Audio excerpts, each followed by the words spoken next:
Alors bonjour, aujourd'hui je vous explique comment construire une courbe. Alors إذا بعد الحصة إن شاء الله ندير واحد الدرس على كيفاش يمكن ليا ننشأ واحد المنحنى انطلاقا من واحد الجدول أو مجموعة المعطيات. Donc Inch'Allah, comme donc, on commence, on a le matériel nécessaire, ou bien les matériels nécessaires. On a un crayon à papier HB ou bien un crayon bien taillé يكون منجور مزيان. تكون عندي la gomme, une règle, papier millimétré, شنو آخر etc. هادو les éléments essentiels pour construire une courbe donnée. Donc d'abord on a un tableau, d'accord? Donc on va faire l'étude du tableau et je repère les deux valeurs qui sont utilisées. شنو هما القيم اللي كنلعب عليهم هنايا او اللي كنخدم بهم صافي. فوالا هنايا كنديروا لا ميزور ديال لونغور ديال البلانت، ندير لا ماس ديال لا ماتيير فيجيتال سيشون غرام. Donc on détermine avant de tout ce que l'on mesure. Donc cette grandeur est placée sur l'axe des ordonnées.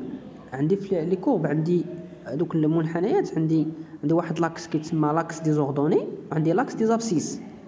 هذاك لاكس دي زوردوني هما اللي كيكون عمودي المحور الراتب، ولي زابسيس هما محور الافاصيل هو اللي كيكون بشكل افقي. مفهوم مزيان؟ اذا عندي واحد الطابلو هنا واحد دي فالور فيه صافي. دابا نحدد شنو كيتغير صافي. اللي كيتغير كنحطو اولا داكشي اللي كنبغي نقيس هو اللي كنحطو في لاكس ديال لي زيغريك اللي هما لي زوردوني. Donc après je cherche l'échelle qui convient pour chaque valeur étudiée. خصني باش نرسم خصني ندير واحد ليشيل دوك التدريجات باش كنمشي، لان كاين اللي غايقول لك مثلا كنمشيو ب5، كاين اللي كيقول لك نمشيو ب10، كاين. اذا داكشي على حسب لي فالور اللي عندكم في الطابلو صافي.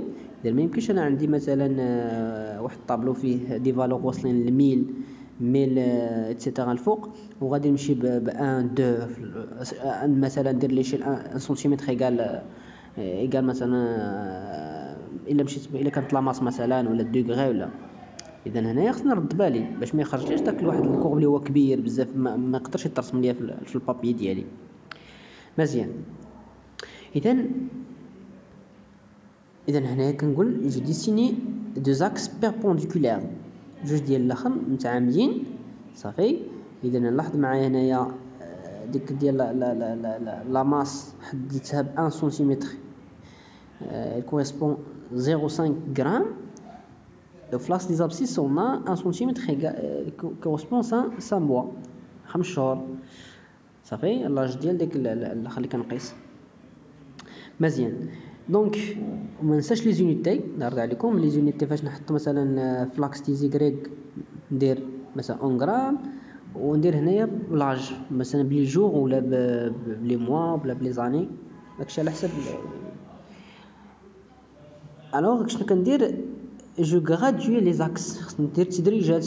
اذا كما قلت لكم لاشي هو اللي كيعطيني شحال باش كنمشي تدريجات. Après je place les points à l'aide de tableau. اذا عندي لو طابلو ديالي وكندير دي بوين لانترسيكسيون انتر لي فالور ديال لاكس ديال لي زيغريك اي لي فالور ديال الفالور الاخر باردون. اذا كندير التقاطع. اذا لاحظتوا معايا مثلا هنايا شي قيمه مثلا هنايا باردون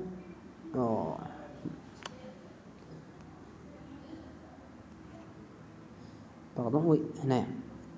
اذا هنا مثلا كتكون عندي واحد القيمه في الاكس مثلا ياك شحال فاش هاد السنه مثلا ولا هاد لو موا مثلا 20 شحال كان لاماس ديال هاد لا بلونط مثلا صافي مثلا كتساوي 3 بار اكزومبل. اذا كندير التقاطع ما بين هذيك العمر ديالها هذاك لاج ديالها مع لاماس ديالها. نتمنى تكون هاد البوين مفهومه. اذا فاش كيعطينا واحد لونسومبل دي بوين شنو كندير؟ enfin on relie entre 6 points كنجمع بيناتهم بواحد الخط غير باليد فقط، غير باليد كنجمع entre ces points pour nous donner une courbe. في الاخر كنحصل على واحد لا كورب. درت واحد لا ترانسفورماسيون دي دوني ديال داك لو طابلو او نوتر شيما بيان نوتر فورم اللي هو لا كورب. صافي. علاش لا كورب؟ لانه لا كورب كيبين ليا كيفاش كطرا كيفاش كتفاريا لا فارياسيون ديال هذيك الحاجه اللي كنقيس انايا. صافي. واش كتطلع واش كتهبط واش كتبقى كونستونط. صافي. ومن ضمن الحويجات اللي مهمين بزاف خصنا نهضر على الاس في تي هي هاد الحاجه هذه لا كونستركسيون ديال لي كورب. ابري عاد كيجي لاناليز ديالهم لانتربريتاسيون ديالهم وكندير واحد الكونكلوزيون عليهم. صافي. نتمنى ان شاء الله يكون هذا الفيديو فادكم ولو بشويه، واللي عنده شي اسئله ولا شي حاجه ما تنساوش في التعليق.